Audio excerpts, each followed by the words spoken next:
அனைவருக்கும் வணக்கம். இன்றைக்கி வீடியோ பேசுகிறதுக்கு முன்னாடி லாஸ்ட் வீடியோ பற்றி பேசிடுறேன். ஏன்னா லாஸ்ட் வீடியோக்கு வந்து எனக்கு ஒரு 500 வியூஸ் கிட்ட போச்சு. அப்புறம் 10 பேர் வேறு லைக் பண்ணியிருந்தாங்க. அப்புறம் என்னையும் ஒரு ஆளாக மதித்து 6 பேர் சப்ஸ்கிரைப் பண்ணியிருந்தாங்க. என்னாலே நம்ப முடியல. யூஸ்வலாக எனக்கு வீடியோஸ் வியூஸ் வந்து ஒரு 10லேருந்து ஒரு 50 அந்த மாதிரி தான் வியூஸ் வரும். பட் 500 வியூஸ்ன்றது பெரிய ஆச்சரியமான விஷயம். அப்புறம் 6 சப்ஸ்கிரைப்ன்றது ரொம்பவே பெருசு தான். ஆனால் அவங்க 6 சப்ஸ்கிரைபருக்கும் அந்த 500 வியூஸ்க்கு ரொம்ப நன்றி. ஸோ வீடியோக்குள்ளே போகலாம் இன்றைக்கி. லாஸ்ட் வீடியோவில் மென்ஷன் பண்ணியிருப்பேன். அதாச்சும் நம்ம சங்ககால தமிழர்கள்லாம் எப்படி வாழ்ந்தாங்க அப்படின்றது. அதாச்சும் கீழடி இல்லை அதுக்கு முன்னாடி இருக்கிற டைமில் மக்கள் எப்படி வாழ்ந்தாங்க, அப்போ எப்போ ரிலீஜன் இருந்துச்சு, எதை கடவுளாக கும்பிட்டாங்க, எதை கேஸ்ட்டு அப்படின்றதெல்லாம் மென்ஷன் பண்ணியிருப்பேன். அதை போய் பார்த்துட்டு வந்தீங்கன்னா இந்த வீடியோ உங்களுக்கு பார்க்குறப்ப உங்களுக்கு கிளியராக புரியும். இது வந்து சும்மா ஜஸ்ட் வாட் இஃப் மாதிரி தான். சப்போஸ் அந்த சங்ககால தமிழர்கள் நம்ம உலகத்தையே ரூல் பண்ணியிருந்தாங்கன்னா எப்படி இருந்திருக்கும்னு. இதுக்கு முன்னாடி ஆஃப்ரிக்கன்ஸ் ரூல் பண்ணியிருந்தால் எப்படி இருந்திருக்கும் அப்படின்னு வீடியோ போட்டிருந்தேன். இதை ஃபஸ்ட்டு பிளான் பண்ண தான். First what if African rule, அப்புறம் வந்து கேஸ்ட்டு, அதுக்கப்புறம் நம்ம சங்ககால தமிழர்கள் ரூல் பண்ணியிருந்தால் எப்படி இருந்திருக்கும்னு. பட் ஒரே ஸ்ட்ரெச்சில் பண்ண முடியல. ஸோ இது அந்த மாதிரி ஒரு அசம்ஷன் வீடியோ. First religion. நம்ம சங்ககால தமிழர்கள் வந்து 5 இணையான ஒவ்வொருத்தருக்கும் ஒவ்வொரு கடவுள்னு ஒன்று இருந்துச்சு. அதாச்சும் குறிஞ்சி, முல்லை, மருதம், நெய்தல், பாலை அந்த மாதிரி. அப்புறம் நடுக்கல் வழிபாடு. இதுதான் சங்ககால தமிழர்கள் ஃபாலோ பண்ணிகிட்டு இருந்தாங்க.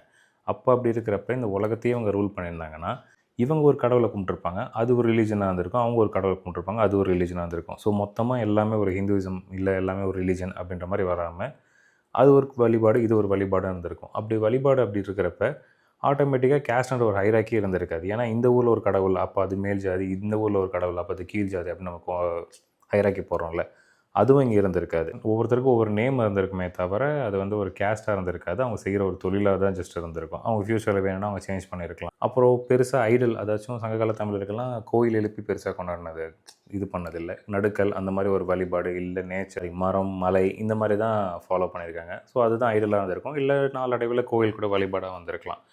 பட் ஆனால் ரிலீஜன் பெருசாக இருந்திருக்காது. ரிலீஜனை வச்சு இங்கே சண்டை இருந்திருக்காது. கேஸ்ட் வச்சு இங்கே பெருசாக சண்டை இருந்திருக்காது. உலகம் கொஞ்சம் இந்த விஷயத்தில் கொஞ்சம் பீஸ்ஃபுல்லாக இருந்திருக்க வாய்ப்பு இருக்குது. ட்ரேடிங்கை நம்ம எடுத்து பார்த்தா நம்ம அப்போயே ஆல்மோஸ்ட் க்ரீக், ரோம் எல்லாரு கூடயுமே நம்ம வணிகம் செஞ்சுட்டு தான் இருந்தோம். இம்போர்ட், எக்ஸ்போர்ட் எல்லாமே நம்ம பண்ணிட்டு தான் இருந்தோம். இப்போ கூட தாய்லாண்டில் கூட ஏதோ ஒரு மோதிரம் கூட கிடச்சிட்டுன்னு சொன்னாங்க. ஸோ அந்த மாதிரி நம்ம உலக அளவில் இருந்ததுன்னா எல்லாருக்கிட்டையும் நம்ம இங்கே நார்மலாக எக்ஸ்போர்ட், இம்போர்ட்டுன்னு எல்லாமே பண்ணிப்போம். மேனுஃபேக்சரிங் கூட பண்ணியிருக்கலாம். நம்மளோட டெக்ஸ்டைல்ஸ் எல்லாமே நம்ம வாங்க ஆரம்பித்தாங்க. ஸோ ஆல்மோஸ்ட் குளோபலாக நம்ம தான் டாப் லெவலில் இருந்திருப்போம். அப்படி குளோபலில் நம்ம டாப் லெவலில் இருக்கிறப்ப ஆட்டோமேட்டிக்காக நம்ம லாங்குவேஜ் வந்து எல்லாருமே கண்டிப்பாக கற்றுக்கிட்டு தான் பொழைக்கவே முடியும் அப்படின்ற ஒரு விஷயம் வந்துருக்கும். ஸோ உலக அளவில் நம்மளோட லாங்குவேஜ் எல்லாருமே படிச்சிருப்பாங்க. இந்த லாங்குவேஜ் படித்தா தான் உனக்கு சோறு அப்படின்ற மாதிரி இருந்திருக்கும். ஸோ ஆட்டோமேட்டிக்காக குளோபல் லாங்குவேஜாக வரப்போ அந்த லாங்குவேஜில் என்ன கல்ச்சரை ஃபாலோ பண்ணுறாங்களோ அந்த கல்ச்சர் தான் உலகமே அடாப்ட் பண்ணிக்கும். இப்போ இங்கிலீஷோட கல்ச்சர், ஹாலிவுட்டோட அந்த கல்ச்சர் தான் நம்ம எல்லாருமே கொஞ்சம் கொஞ்சமாக எடுத்துகிட்டு வரோம். அதே மாதிரி சப்போஸ் நம்மளோட லாங்குவேஜ் தான் உலக அளவில் இருக்குன்னா நம்மளோட கல்ச்சர் என்னவோ அதை உலகமே ஃபாலோ பண்ண ஆரம்பிக்கும்.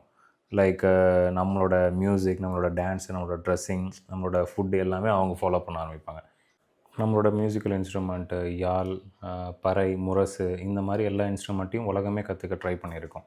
ஏன்னா நம்மளோட கல்ச்சரை அடாப்ட் பண்ணிக்கணும் அப்படின்றதுக்காக. அப்புறம் டான்ஸையும் பார்த்தீங்கன்னு வச்சுக்கோங்க, நம்மளோட ஃபோக்கு, வெறியாட்டம், குறவை ஆட்டம், பொய்க்கால் குதிரை ஆட்டம், மயிலாட்டம், கரகாட்டம் இந்த மாதிரி ஒவ்வொரு டான்ஸையும் நம்ம உலகமே ஃபாலோ பண்ண ட்ரை பண்ணியிருக்கோம். நம்மளே அது இப்போ வந்து ரொம்ப கேவலமாக பார்க்குறோம். கரகாட்டம் இதெல்லாம் நம்மளே இப்போ வந்து ரொம்ப ஒரு மாதிரி இழிவான ஒரு டான்ஸாக பார்க்குறோம். நம்ம சப்போஸ் உலகத்தையே ரூல் பண்ணியிருந்தோன்னா அது வந்து இன்னுமே அதுக்கு மவுஸ் இருந்திருக்கும். அழிஞ்சு போகிற அளவுக்கு ஒரு கலையாக இருந்திருக்காது. அப்புறம் நம்மளோட லிட்ரேச்சரான புறநானூறு, அகநானூறு, குறுந்தொகை இதெல்லாம் வந்து உலக அளவில் இருந்திருக்கும். இப்போது ராமாயணம், மகாபாரதம்லாம் அதில் இருக்கிற எல்லா கேரக்டரை வச்சுமே ஒரு ஸ்பின் ஆஃப் மாதிரி எடுத்து எல்லா கேரக்டருமே வச்சு எடுத்துட்டாங்க. அதே மாதிரி எடுத்ததே திரும்ப திரும்ப எடுத்துகிட்டே தான் இருக்கிறாங்க. பட் நம்மளோட லிட்ரேச்சரில் இருக்கிற கேரக்டர் என்ன, அதோட கதை என்னன்றது யாருக்குமே இங்கே எதுவுமே தெரியாது. ஸோ அப்போ நம்ம உலகத்தையே ரூல் பண்ணியிருந்தோன்னா நம்மளோட கேரக்டரை வச்சு ஹாலிவுட் எல்லாருமே அதை வந்து எல்லாருமே படமாக எடுத்திருப்பாங்க. ஸோ எல்லாருக்குமே அந்த கதையை பற்றி எல்லாருக்குமே கிளியரான ஒரு ஐடியாவும் இருந்திருக்கும். அப்புறம் முக்கியமாக ஃபுட்டு. இப்போ நம்மளோட ஃபுட்டில் வந்து எல்லாமே அடல்ட்ரேஷன், எல்லா கலப்படம் எல்லாமே இருக்குது. பட் நம்ம அந்த டைமில் எப்படி இருந்தோன்னா அப்போயே நம்ம தானிய வகைகள், கரெக்டான ஃபுட்டு என்னென்ன சாப்பிட்டா உடம்புக்கு நல்லது அப்படின்ற மாதிரி எல்லாமே நம்ம சாப்பிட்டுட்டு இருந்தோம். உலகத்தையும் நம்ம ரூல் பண்ணியிருந்தோம் அப்படின்னா உலகமே அதை தான் ஃபாலோ பண்ணியிருக்கோம். எல்லாருமே ஹெல்த்தியான ஃபுட்டை சாப்பிட்ருப்பாங்க. இந்த கலப்படம் இல்லாமல் உடம்புக்கு கெடுதலாக இருக்கிற சாப்பாடு பெருசாக இருந்திருக்காது. அப்புறம் இந்த விஷயம் எனக்கு ரொம்ப பிடிச்சிருந்துச்சு. இப்போ சப்போஸ் நம்ம ரூல் பண்ணியிருந்தோம் அப்படின்ற பட்சத்தில் பார்த்தீங்கன்னா, பெரிய பணக்காரங்க அப்படின்ற மாரி இருந்திருக்க மாட்டாங்க. பெரிய பணக்காரங்கன்றவங்க எங்கேயோ இருக்காங்க. வானத்துக்கே உலகத்துக்கே தாண்டி போயிட்டு வெளியே போயிட்டு வராங்க. பட் கீழ இருக்கிறவங்க இன்னும் அப்படியே ஏழையா தான் இருக்கிறாங்க. பட் நம்ம ரூல் பண்ணியிருந்தோம்னா, பெரிய பெரிய பணக்காரங்க அப்படின்ற மாரி இருந்திருக்க மாட்டாங்க. ஆல்மோஸ்ட் எல்லாருமே பகுத்துண்டு வாழ்வோம் அப்படின்னு சொல்லுவாங்கல்ல. அந்த மாரி என்கிட்ட இருக்கிறது உன்கிட்ட குடுத்து வாழ்றேன். நீ நல்லா இரு. உலகமே நம்ம நம்ம ஊர் நல்லா இருக்கட்டும் அப்படின்னு சொல்லிட்டு அந்த மாரி தான் இருந்திருப்பாங்க. மேபி இது கேட்கறதுக்கு வேணா சில்லியா இருந்திருக்கலாம். பட் ஆனா நம்மளோட கல்ச்சர் அதுதான். அதுதான் ஒரு நியாயம். அதுதான் ஒரு தர்மம் அப்படின்ற மாரி தான் நம்ம வாழ்ந்தோம். அது உலகமே நமக்கு அத சொல்லிக் குடுத்துருப்போம். எல்லாருமே அதையே ஃபாலோ பண்ணியிருப்பாங்க.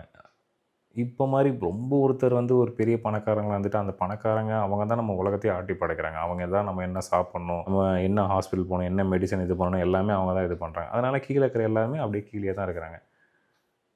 நம்ம இப்படி ரூல் பண்ணியிருந்தோம்னா, அந்த அளவுக்கு ஒரு சுயநலமா இருந்திருக்க மாட்டோம் அப்படின்ற ஒரு அசம்ப்ஷன்ல தான் சொல்றேன். மேபி எப்படி இருந்திருப்போம்னு தெரியாது. பட் அப்படி இருந்திருப்போம்னு ஒரு நம்பிக்கை தான்.